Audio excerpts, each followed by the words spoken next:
us pray. Now, I tease, I don't want to offend anybody. I grew up in the Catholic Church. So if that was interesting or confusing to you, if I could find my clicker, then here you go. That was my experience. So we're going to be talking about what I say, build an unshakable confidence so you can amplify your voice and glorify God. And I'm going to walk through my story, a bit of how I didn't want to do that for a long time in my life. And he kept on knocking, kept on talking, kept on flicking and knocking me upside the head. And I finally started listening. So if this would work, all right, we're going to go old school. Or not. There we go.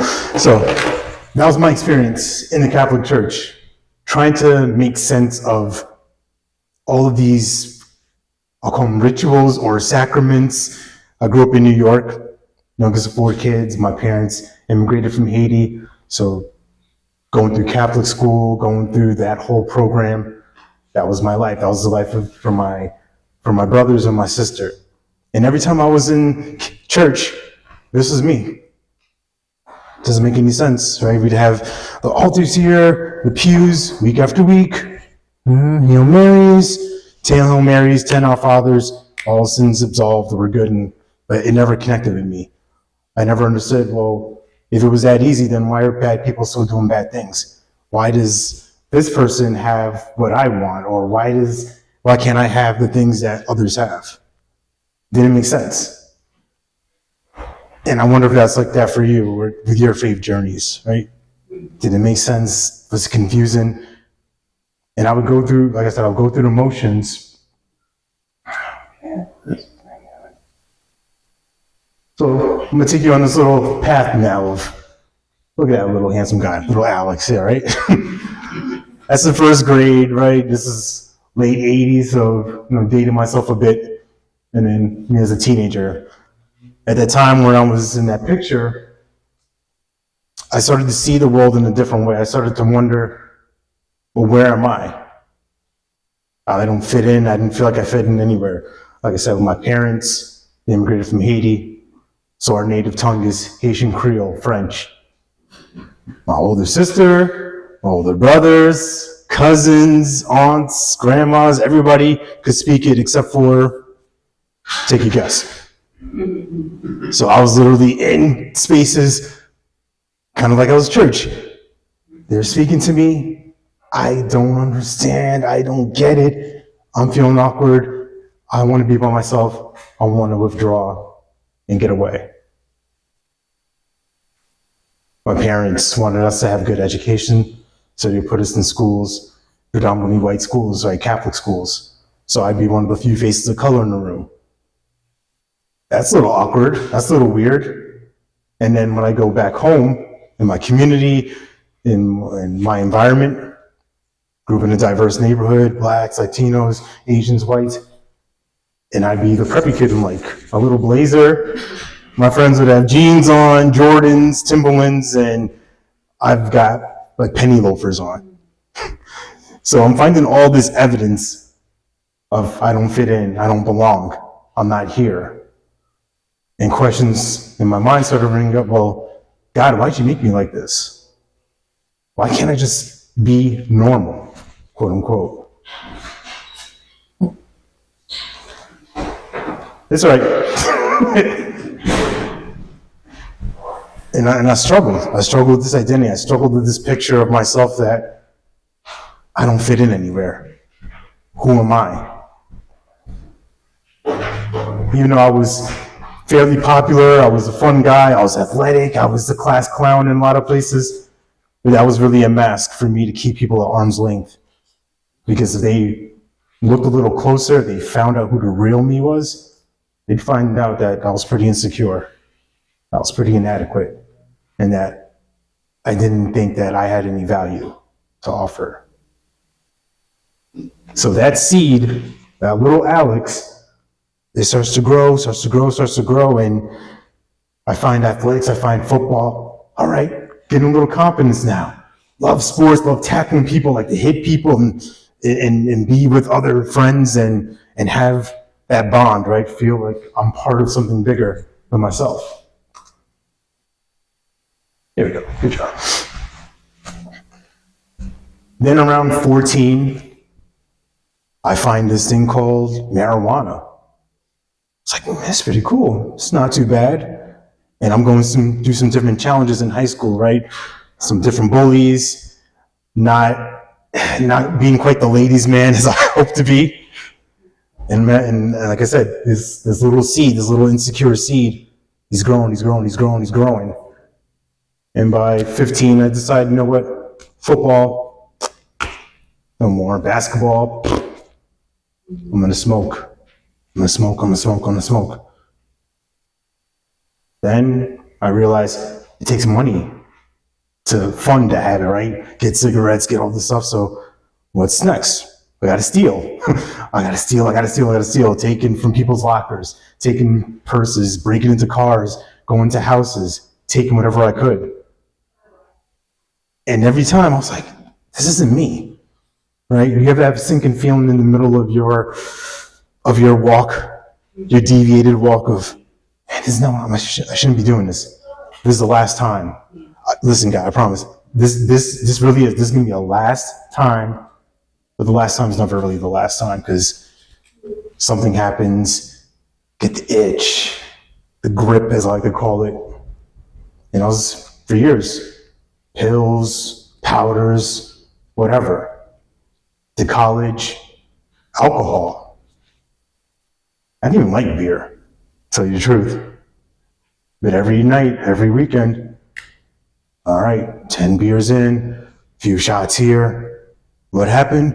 Let's do it again. and that was the cycle. But all at the same time, that face there, this is me junior year in high school. From the smile to, that was my mentality. Everybody was against me. Nobody understood me. Nobody loved me. God, at this point, he's not in my life. I used to write raps. I used to write poems, and I wouldn't even write his name at this point because this is how fractured my relationship was with him. I would draw a circle and an X. Anytime I wanted to rhyme God in his story, like I would say it, right? I would record it, but I would never write his name. And my life was that for years. Parents would bring me to church. Okay, they're in spirit. Tune out. Whole performance for me.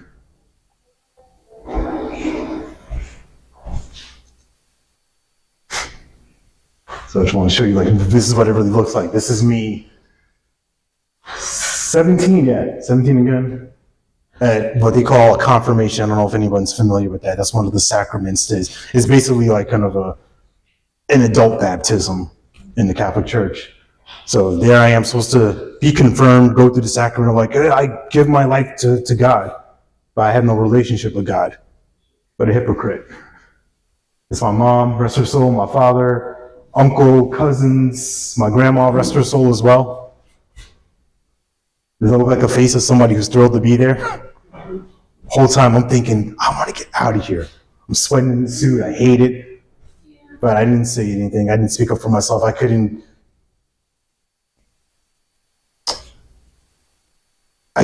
give that piece of myself to God.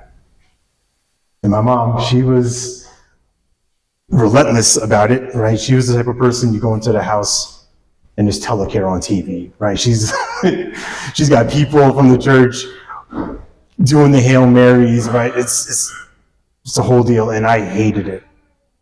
And if I do have a regret in these times, is that as close as she wanted to be with me, I pulled away so much because she's in a whole different world. She's living this saint life, and I'm over here like, what would she think? Like her baby boy. I'm picking cigarettes off the ground. I'm like, just to get like another puff. I'm going into people's property to fund this habit.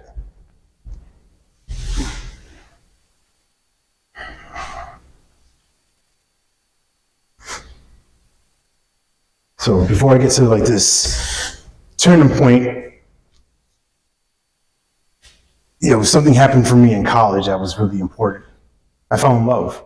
I found this lady who was crazy enough to fall in love with me, and I fell in love with her. This is my senior year, and on paper I was doing well, right? I got a job, I've got a car, I'm about to graduate in spring, but I'm a mess. I'm drinking every night, I'm smoking every day, I'm addicted to porn, I'm a hot mess. I'm drifting through life. And I'm thinking to myself, if I don't find anybody, like, what's the point? I think I'm gonna like take myself out. And those are just like little seeds or little ideas, but like they started getting much more concrete. I started thinking of plans and days and things I want to do to other people who hurt me and upset me. So it's weird to talk about in front of people because like you look at me like, no, you wouldn't think that. You would like, you? Like, yeah. I was a ticking time bomb. I was just ready to explode. But this is the thing, when you find people in your life, someone who believes in you, someone who you can anchor to, it makes a difference. And she was the catalyst for me to be in front of the stage and be in front of y'all today. And it wasn't easy. She laid out an ultimatum to me, essentially. You can choose them, or you can choose me. All right, I'll choose you. Reluctantly, begrudgingly, but it was one of the best decisions I ever made. And so we've gone through the years, we got 2 kids together. We moved out to North Carolina in 2017. So this is what brings me to this part here with Alpha. Has anybody ever heard of this course, Alpha, before? Yeah. So we found the church out by us in Raleigh, and we were going there for a bit. And they had us go through this Alpha program as kind of an orientation to the church. And I did one of these, right? God usually talked and just kind of went in one and out the other. But for whatever reason, like, I listened, I paid attention. And it started making sense to me what the host, his name is Nicky Gumbel, right? This is, I forget how many parts of the series, there's like 5, 6, whatever. But one video that made sense to me, that like the light bulb turned on, he broke down this analogy of Jesus like this. Jesus is one of 3 things. He's either a madman who believed he was the Son of God, right? Just a total lunatic. 2, he knew that he wasn't the Son of God, and he's the devil himself, right? Like, you're not, you say you are, have all this, right? Or 3, it's true. And I wrestled with that for a few nights. I'm like, could this be true? In my mind, like, bro, why are we worshiping this guy is he like a vampire? He raises from the dead, right? These are all the silly thoughts I've had in my head, but as I started to wrestle with it, I started to pray about it, and started to think about it. It made sense. Yeah, this might actually be the real deal. He is who he says he is. Okay, I'm ready. And with being ready,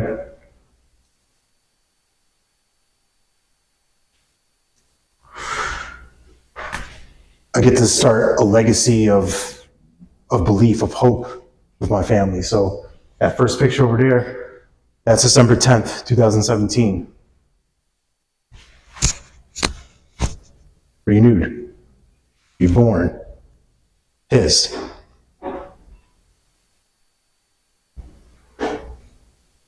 July 31st, 2022, that's my baby girl, Juliana.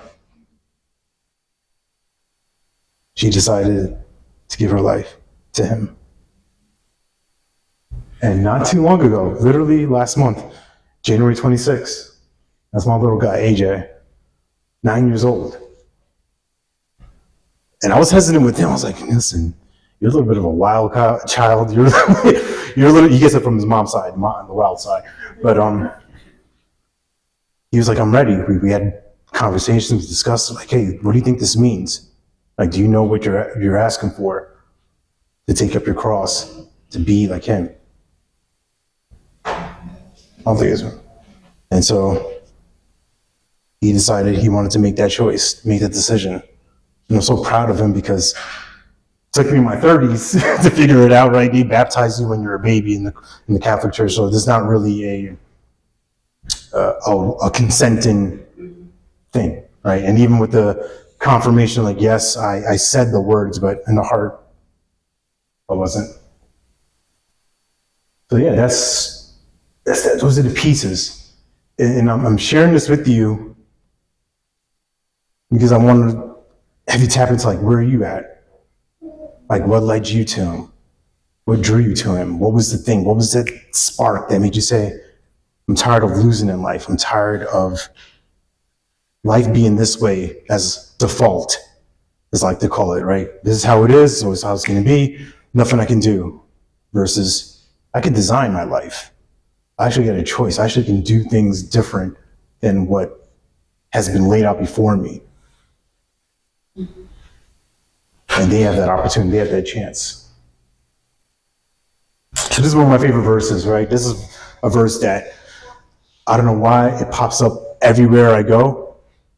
When I used to do, well, I still do coaching, but when I was coaching back in New York, I remember I sat in this pastor's office and he had this hanging on the wall.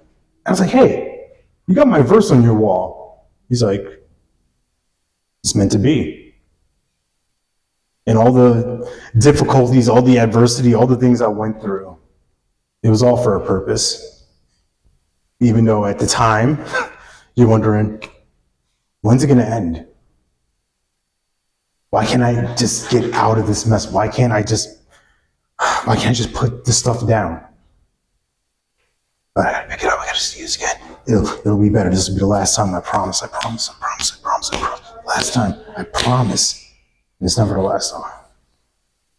What I found is that we get to be renewed in strength. In those times I was weak, in those times that I wanted to quit, those times I wanted to just surrender, I still held on for that little seed, right? That little thing, that nagging, like, what if? Like, I mean, what if I could do more? What if I was born for more? What if I was made for more than just this? And I held on to that, right? Soaring wings like eagle. They run and they won't grow weary. I've been weary. Anybody have been weary? Like, fed up, worn out, exhausted? Now, so I share all that, right? This is like the fun slide now. It's like the emperor, like, ooh. Like, this is what's possible. I know for my life, he's given me this voice. He's given me an opportunity to speak up. For many years, I didn't want to. For many years, I was content to hide. I was content to, my friend told me like this, sometimes you want to be Robin, but you're meant to be Batman. So I get to speak all over the state, all over the country. I get to build communities with people. I get to express myself. I get to take my family along and let them see, hey, this is what's possible when you turn your life around. When you get insanely, intensely focused on serving versus taking. Because I know that I've been given more chances than I deserve. I've dodged more bullets and more obstacles than I should have. For some reason, he was merciful to me. I don't know why. But maybe this is why. To be in a room with y'all tonight. And then whatever room I'm going to be in next. Mm-hmm. For some reason. And this is, these pictures here, these represent for me what I talk to people about, is like what it looks like to win, right? Because it's a game of life. For several decades, I was on the losing side. And I'm ready to just throw it away for nothing. And now, what I want to share with y'all is just my ideas about what it looks like to win and what it looks like when we can glorify God through those wins. So that first piece is the worth. When I showed you that picture before, right, of me with the lasers, right, first grade, the suit, there was no worth. There was no value. I didn't have anything to offer. I didn't have anything that I felt anybody could find useful. I just existed. I was in the skin. I was in this body, these bones. I'm going to follow the plan that my parents had. Go to school, get a job, get married, die. That was the path. I was ready to skip all that. Just like, I'm ready to go die. I'm ready for death. I'm ready for this thing to be over. So I lay this to you. Like, who are you, right? When we think about our worth, what's your identity? What's your identity with him? Because he's called you. He's called you for a reason. He's given you all the gifts, all the talents, all the abilities you need. But are you listening to what he's saying? The intention, that's just another fancy word I look for as far as commitment goes. When I was using, I was committed.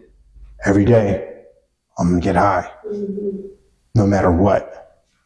Sun, snow, rain, tornado, hurricane, I got to have it. Clockwork. And if I don't, I'm going to lose my mind. Well, what happens when we get intentionally focused on something else, a bigger picture? I call it building a bigger bubble of what's beyond ourselves. Because if it's just for me, listen, I'm awesome, but like, I'm not that good. Like, I'm going to shrink, I'm going to break. But I know people are counting on me. I got 2 kids and a wife that are counting on me.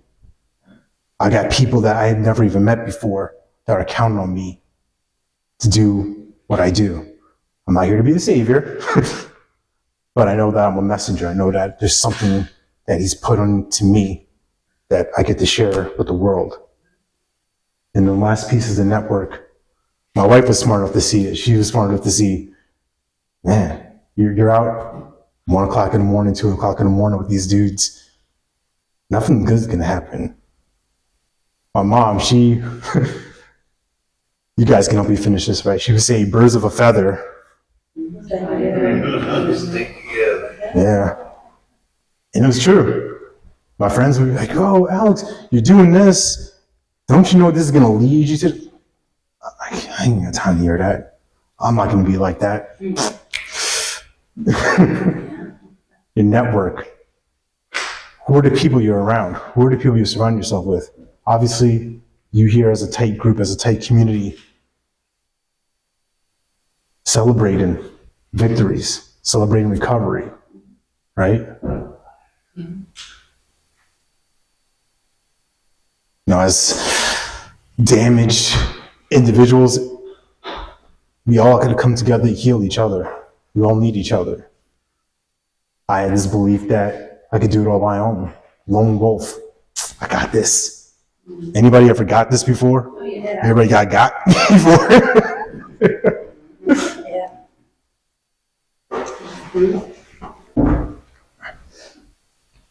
I want you to think about, and if you have the papers right now, think about who are the people you spend the most time with. Who are the people that are that feed into you, right? That challenge you, that nurture you, that serve you, that support you. Are they on the path that you are? When I was in my zone, right? Everybody, you could pack the 4 or 5 of us into like a little Toyota Corolla. Every Friday night, we would go cruising, looking for trouble, finding it.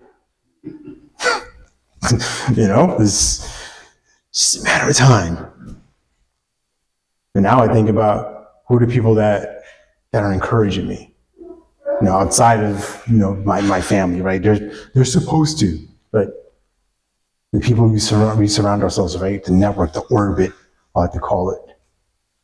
Because if I don't have solid people in my life, I'm gonna fall.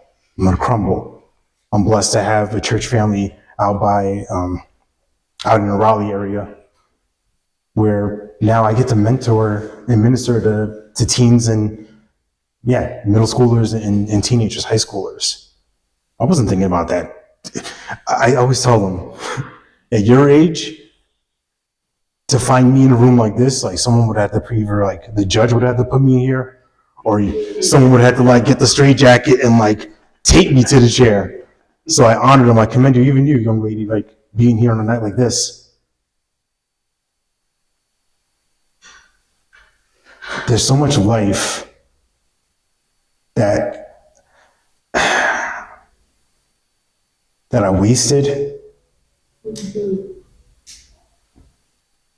but for some reason he's given me a chance to live more. I got an opportunity to go to Honduras last year, and I'll give you the quick story of this. So I knew about this trip for months, right? They're doing a mission trip at my church, but I had kind of disqualified myself, like, I can't do this. I got too much to do, blah, blah, blah. And one Sunday, our pastor's letting us pray over the folks that are going. There's about 4 people that are going. And he makes an announcement that, hey, you know what? There's actually one person who dropped off. There's an open ticket for anybody who wants it. This happened. And then, of course, my wife, with a little nudging, says, hey, you can do it. I'm like, no, I got appointments. I got this, I got that. She's like, you need to go. You need to go talk to the pastor. That's on the Sunday. Thursday, I'm on a plane to Honduras.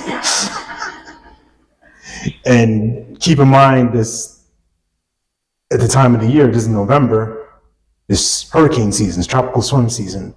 So we literally fly into the eye of Tropical Storm Sarah. The day we land, touchdown, the airport was shut down. We were the last flight that made it out. We lose power for most of the week. There's bugs. It's hot. I'm thinking to myself, God, did you bring me here to die? Because I'm in trouble. Like, I did not fly to Honduras to die here. But I learned something. I learned that these people who on paper have so little, that we're harvesting papayas that have fallen from the ground because that's what they eat. That's like they're living off the land. They taught me a lot of that week. They taught me how to be resourceful, how to be resilient, how to rely on each other, how to praise even in the middle of that. And that first day, I'm going to be honest, I was a spoiled brat. I'm like, this is stupid. Where's the helicopter to America? I need to get out of here. Right? Couldn't sleep. I have a camp bed. Like, anybody ever go to camp before? Like those beds at like the bar is like just not like in the middle, right? But we got to help them build or work on a community center, a Christian community center that they're building out, right? We're painting the walls, we're listening to worship music, we're doing the whole deal. And I didn't get tired. I didn't complain, I didn't cry about it. When the work was done during the days, I would think, how lucky am I to be here? How lucky are these people that they get this scene?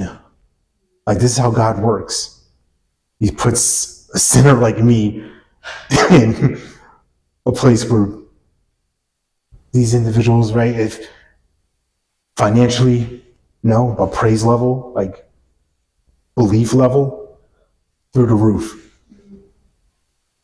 When I got back home, I thought to myself, how do I take this with me everywhere I go? How do I get to share and amplify and glorify Him wherever I go, just like they do? And maybe this is that piece of it, being here with you all tonight. So, before I wrap up, what questions do you have for me? Because here's the thing. Questions, the power of your questions really affect the power of your life. When I was younger, I asked the questions of, why is life like this? Why can't I have that? Why is he like this? Why are they treating me this way? Why is she like me? Like, these are okay questions, but there's no strength. There's no meat to it. If I can look at, well, if this is happening, what do I want to create? Who's available to me? Why am I doing what I'm doing? What's the bigger purpose? What's the bigger vision here? Right? So what questions do you have?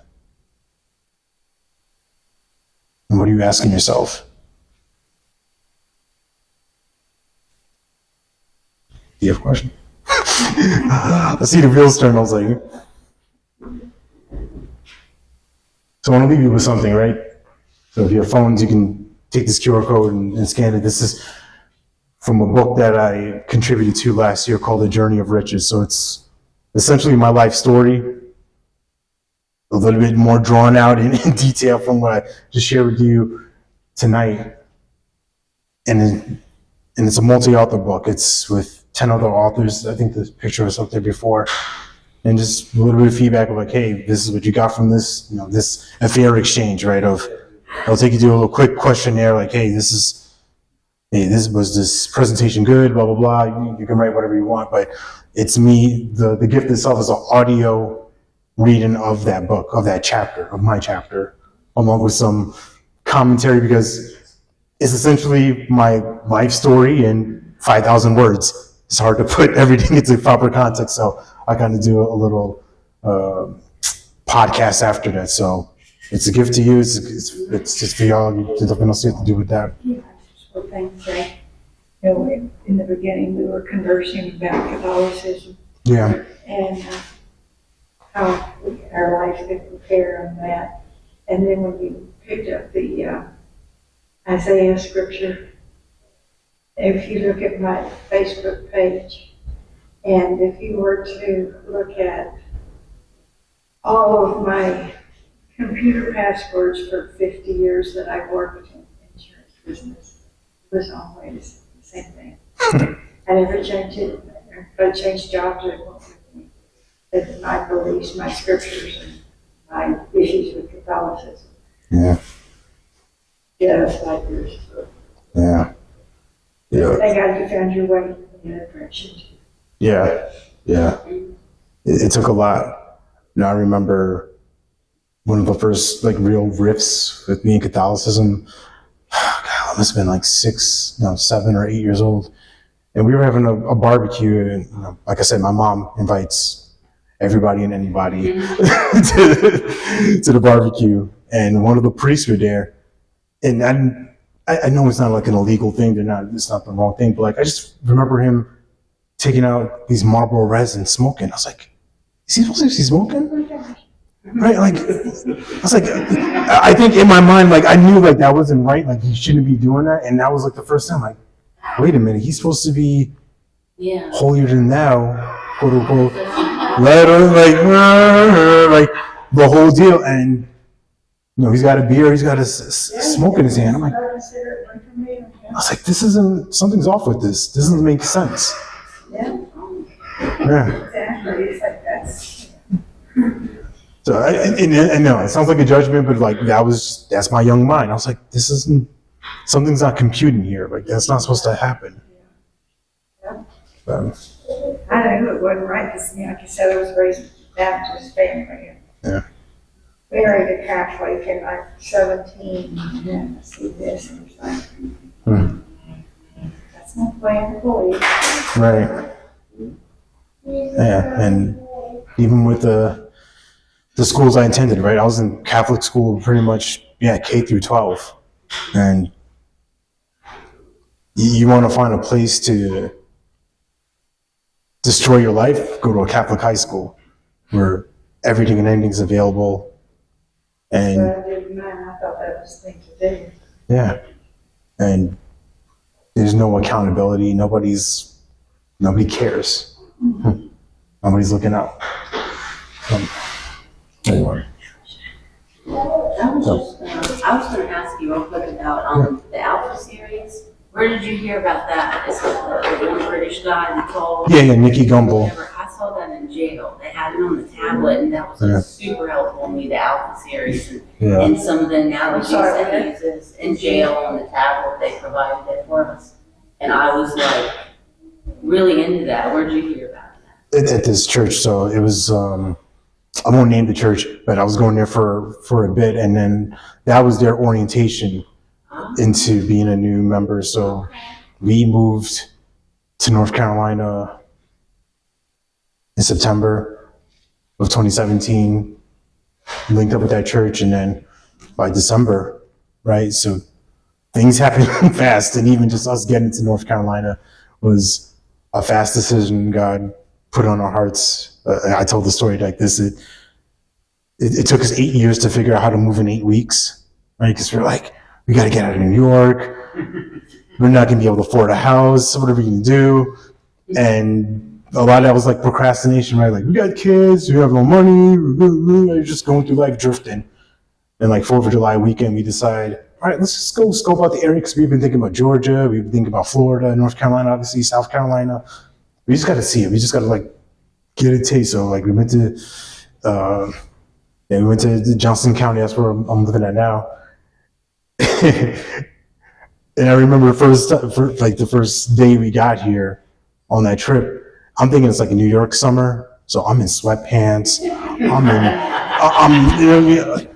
Like we stop off at a Cracker Barrel on the side on 95, and like I die immediately because I'm like, what? I was like, what is this heat? Like, this is like hell. This is not normal. Like, but we made it through that weekend. We got back home, and then by Labor Day, kids, dog, everything, phew, like we had to get out. Because in our area, gangs were essentially taking over our town. Assaults.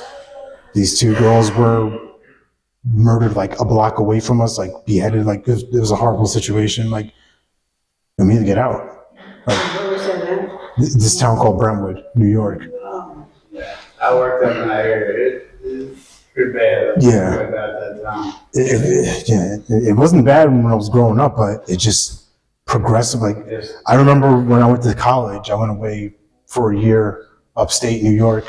This is 2003, and I got back home like for Christmas break, and there was like 3 murders at a park like down the road from my house. Like what's happening here? And then it just progressively worse and worse. But I share all that to hopefully inspire you to think about like big decisions, right? They happen like that. The road you're all on, right? To healing, to recovery, to discovering yourselves. Yeah, every day is like, damn, do I really want to do this? Is it worth it? And yeah, it's more than worth it. To celebrate this young lady in the back, right? 1 year, right? Think about 1 year ago. Mm-hmm. Did you think like, oh my God, I can do this in a year? No. Every day, right? Moment to moment, day to day, a commitment. A focused intention of changing your life, an intention of serving yourself, an intention of glorifying Him. It's not easy, and He said it wasn't going to be easy. And that's where I talked a lot about my son. I was like, do you know what you're asking for? Because you're asking to be ridiculed. You're going to have your friends be like, it's easy. You're a Jesus freak. You're going to have all the stigma. But guess what? He came down here for you. He didn't even know you. Or at least you didn't know Him. He knew you before you were born. So, can you anchor to the real truth? Can you anchor to somebody who's willing to make the ultimate sacrifice, who did nothing wrong and was punished for you? And he looked at me and was like, yeah, I think you can. I'm like, all right, you're a champ. But it's... So how did you quit your addiction?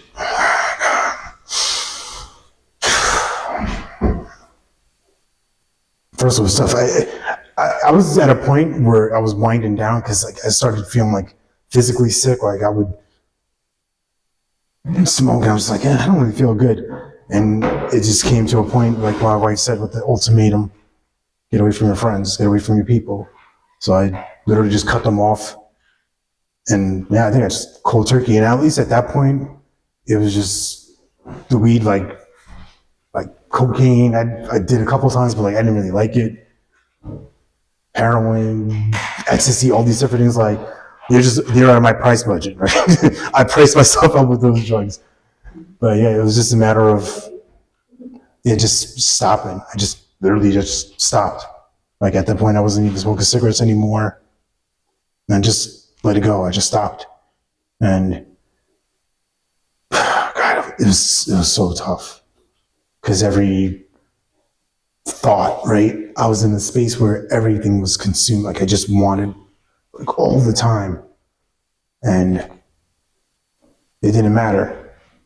Like, if we had more time, I would tell you like all the people I hurt. But yeah, I just had to stop. Yeah. And you had the support of your wife, which was good too. Yeah. And then the kids, right? And just, you get into life, and it really wasn't until like 2014 where I really started going back to church.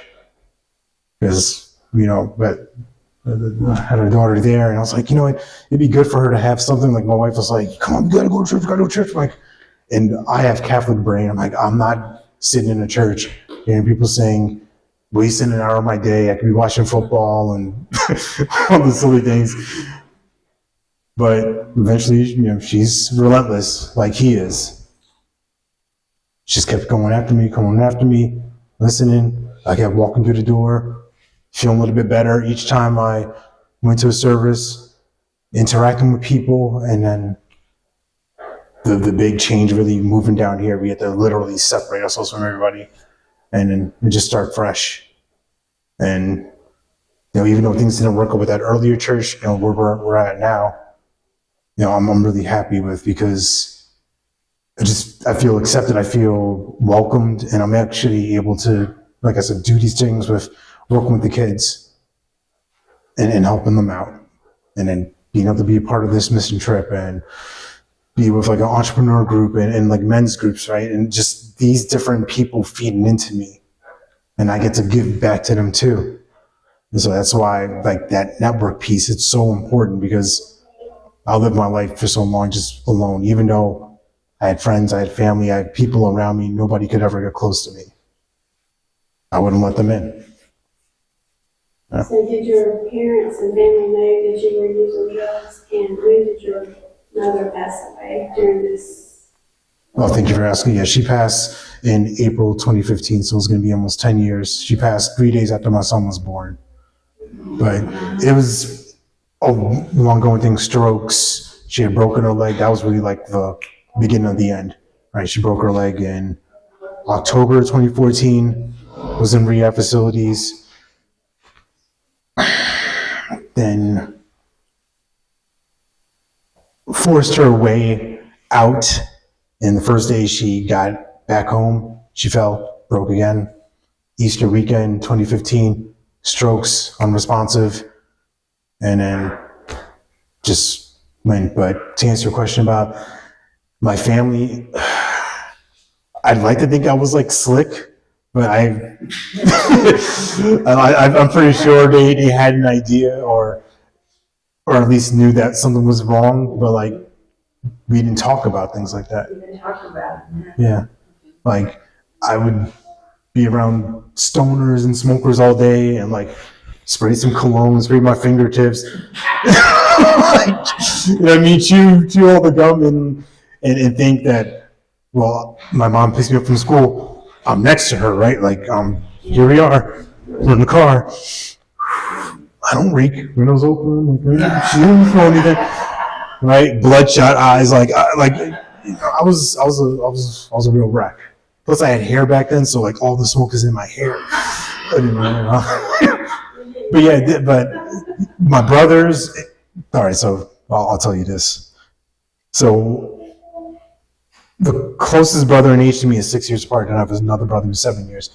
The one who's 6 years apart, he was the one who introduced me to weed. Like the first time I really got high, I fell asleep. Like I went back to our room. Like we went to a park down our block.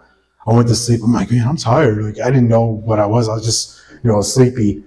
But like he was like the first person really like, kind of turned me out to it. Like, and I liked it, and he encouraged that. Yeah, my sister, they all knew, but nobody talked to me about it. They would find things in my room. They would find soda cans punched up with holes so I can make like bowls. They would find pills. They would find all sorts of things, but nobody did anything. Yeah. But thank you for asking. Yes, sir. Oh, that's crazy. That's my phone. Oh. I'm sorry. I was like, that was like really eerie. I'm like, oh my God. That's like really tiny. Yeah, no, it's fine. Yeah, that's the thing with like that kind of household. Like we didn't talk about those problems, and even then, like in the 90s, right, there was no language for anxiety or mental health. Like I'm pretty sure I was depressed, but I didn't talk to anybody. I didn't see anybody. I was thinking about killing myself for years and killing people who I hated. That was all I could think about, and the only thing that kept me from doing that was my pursuit of drugs. And I'm thankful that he took that away, because it's just when you're consumed, like you're crazy, like you can't think straight, like everything is for that. And I'm not at the point like everything's for God, everything's for Jesus, but like I know he's working. I know every time that I have to challenge and I have to struggle, if I lay it to him, he gives me an answer. Not when I want it, of course, because like he's not a genie. Hey God, like can you make this? Can you hurry up? But it shows up in these little sprinkles and these like, oh, that's you working. Like you did it. Okay. Yeah. Yeah, that If he moved you and your family to North Carolina, you don't know anybody. Yeah. That's a lot of faith. Amazing right there. So the church we're at, right? I'll tell you these quick things. So this is like after COVID, and we had kind of separated from the church we were at, where I was baptized, and we were online church dating, right? For lack of a better term, and then we decided, all right, we got to get back into a physical place. Like this online thing's not working. Pajama church is not the same, right? So the first time we visited, the pastor, he wasn't like suited and booted, right? He's like in like a hoodie and stuff like that. So he's got this thing, Romans, and he's got this number 116. Now 116 is important for me because that's my mom's birthday, January 16th. And I was like, okay, like I'm gonna ride with it. I'm gonna follow your order. And then they do an orientation night, like every quarter or something like that. So the orientation day was a month later, April 25th. That's the day my mom passed. I'm like, okay, I can hear you. Like you don't have to keep. Sometimes he whispers, and sometimes it's a sledgehammer. Like I got it. I'm here. I'm with you, right? And that was another chicken wing moment with my wife, because he was talking about, well, we need some help with the student ministry if anybody's interested, and she gives me one of those, and it's been 3 years and counting that I've been working with these young folks. That's amazing. That's a blessing. Yeah, she's a good one. I picked good. And her story is crazy too. I don't have time to tell you all of the madness that was in her life. But broken people.